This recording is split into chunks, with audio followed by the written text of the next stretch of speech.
Electronic concept में पढ़ चुके हैं कि जो हमारा basic concept of inorganic chemistry, S block, S orbital, P orbital, D orbital और भी इनकी मिक्सिंग्स के बारे में पढ़ा। अब हम उसके साथ साथ एक नया छोटा सा टॉपिक है हमारा टर्न सिंबल, जो कि हमारे CSIR नेट, गेट और IIT जैम और BHU का जो एंट्रेंस एग्जाम आने वाला है उसके लिए काफ़ी ज़्यादा इंपॉर्टेंट है। हर एंट्रेंस एग्जाम में इसके क्वेश्चंस आते हैं और छोटा सा कॉन्सेप्ट है लेकिन बहुत ज़्यादा इंपॉर्टेंट है। अब हम स्टार्ट करेंगे atomic and molecular turn symbol. Atomic and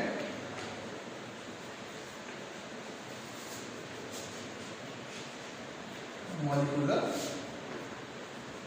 turn symbol होता क्या है कि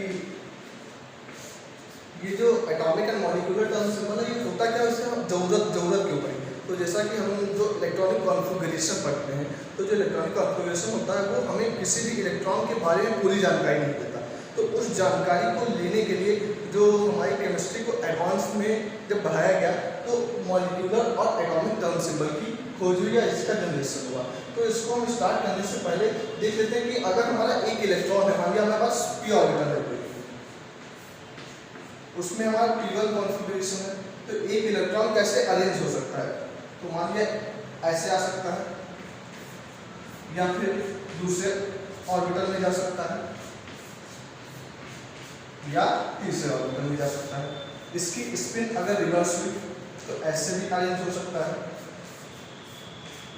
ऐसे अरेंज हो सकता है या ऐसे अरेंज हो सकता है। तो यहाँ से हमने देखा कि इलेक्ट्रॉन तो एक है, लेकिन जो हमने हुन शुरू में पढ़ा कि कैसे इलेक्ट्रॉन्स की फीलिंग होती है तो उसमें केवल ये कॉन्फ़िगरेशन मिला था।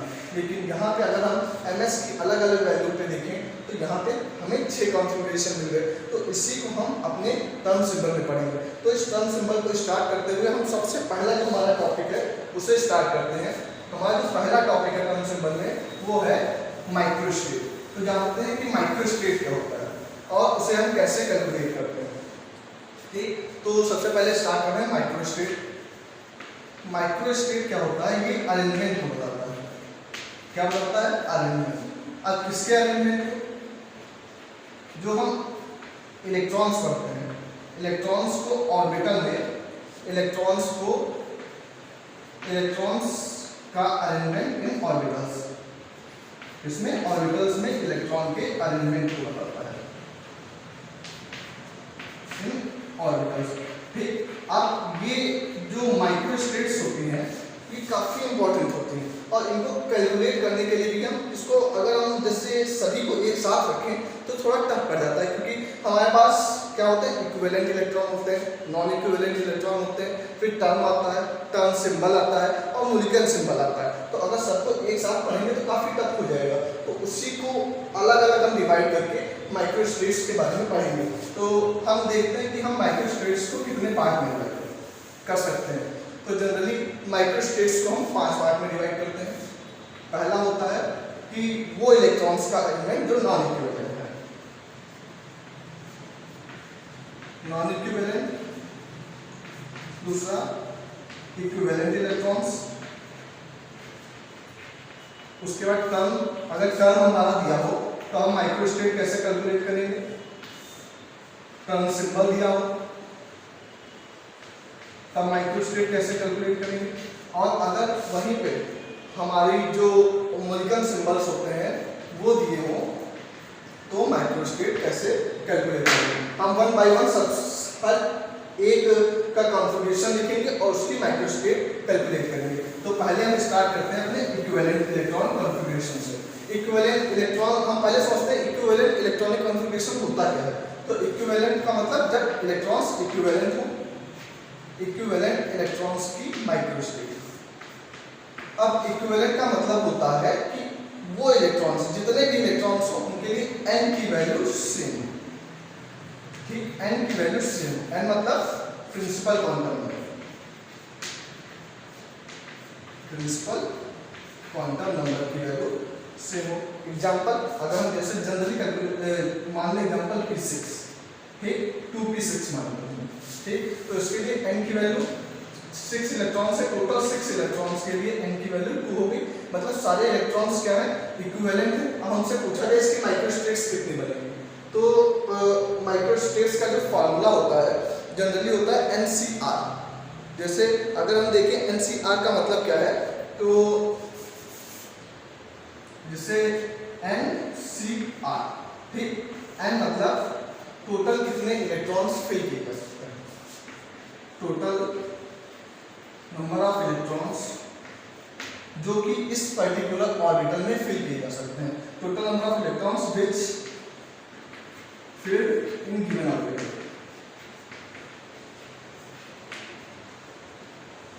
ऑर्बिटल, ठीक, जैसे कि अगर हम P की बात करें तो P में कितने ऑर्बिटल्स होते हैं, 3 ऑर्बिटल्स, और टोटल इलेक्ट्रॉन्स कितने फिल किए जा सकते हैं, 6 इलेक्ट्रॉन्स, ठीक, 2pr, ठीक।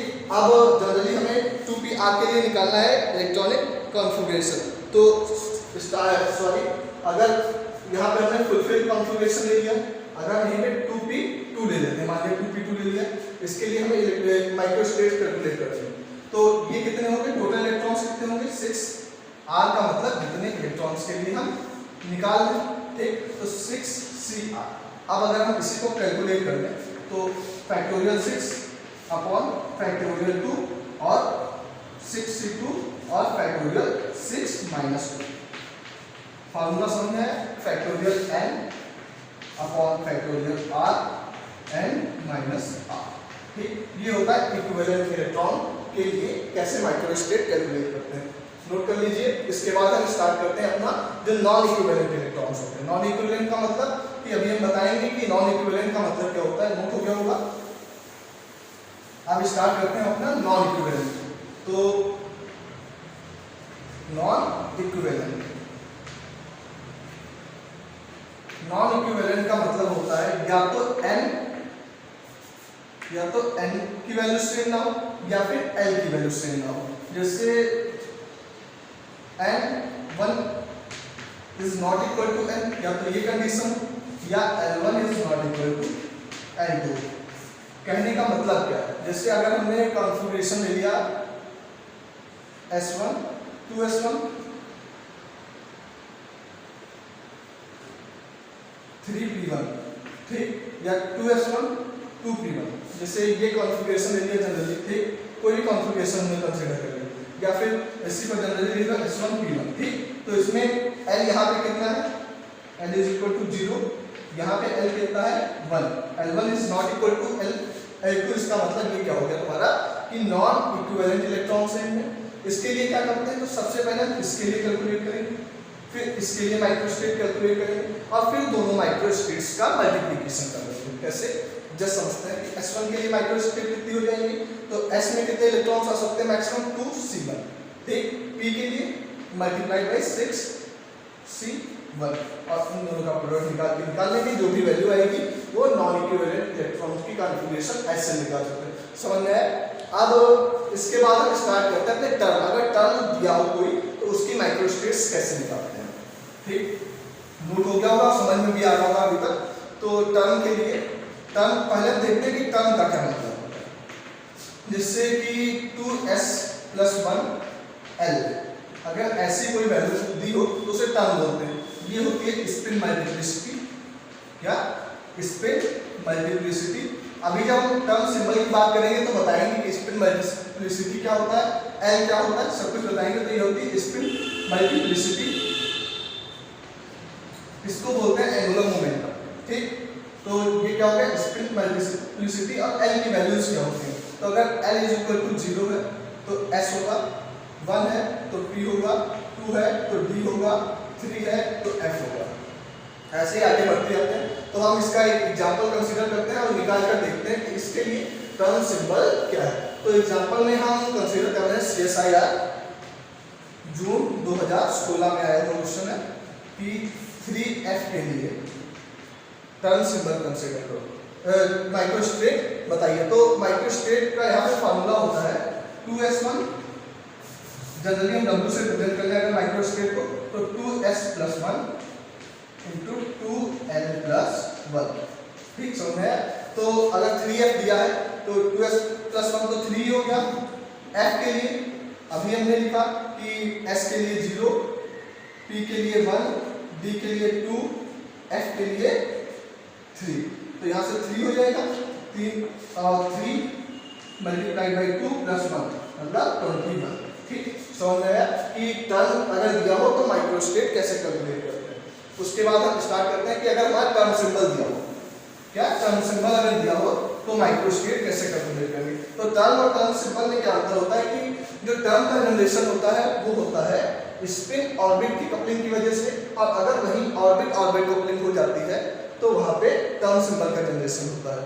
ठीक, तो स्टार्ट करते हैं अगला कि टर्म सिंबल क्या होता है। अगर यहाँ पे वैल्यू आ जाए 2s + 1 × j, l × j, तो इससे बोलते हैं क्या टर्म सिंबल। जैसे जनरली एक छोटा सा एग्जांपल ले लेते हैं, 3p1 जैसे दिया है तो इसके लिए माइक्रोस्टेट्स क्या होंगे, तो माइक्रोस्टेट्स का फार्मूला होता है 2j + 1। ठीक, तो ये हो गया तुम्हारा कि अगर तुम्हारा कुछ ऐसा कॉन्फ़िगरेशन दिया हो, मतलब टर्म सिंबल दिया हो, जनरली सिंबल, अगर टर्म सिंबल दिया हो तो वहां पे हम कैसे माइक्रोस्टेट कैलकुलेट करेंगे। तो निकाल लेते हैं 3p1 के लिए। तो यहाँ पे माइक्रोस्टेट्स क्या हो जाएगा, 2, j की वैल्यू 1 + 1 दैट मीन्स 3। ये क्या हो गया तुम्हारा टर्म सिंबल अगर दिया हो। अगर यहीं पे तुम्हारा मूल्यांकन सिंबल दिया हो, क्या मूल्यांकन सिंबल, ये लास्ट कॉन्सेप्ट है माइक्रोस्टेट कैलकुलेट करने का, तो ध्यान से लिखिएगा। और मूल्यांकन सिंबल दिया हो तो सबसे पहले हम देखते हैं मूल्यांकन सिंबल होते क्या है। सिंबल, ठीक, तो मूल्यांकन सिंबल जनरली क्या होते हैं, तो उसके लिए ये एक एक्सपेरिमेंटल था, और उसमें जब हम इलेक्ट्रॉनिक स्पेक्ट्रा पढ़ेंगे कोऑर्डिनेशन में तब जानेंगे कि मूल्यांकन सिंबल होते क्या हैं। तो इसमें क्या होता है ए या बी, ठीक, फिर आता है ई, फिर आता है टी। ठीक, अब ये ए या बी, ई या टी का अगर तुम्हारा जो एटम हो वो सिंगली डिजनरेट हो, क्या सिंगली डिजनरेट हो, तो ए या बी आएगा।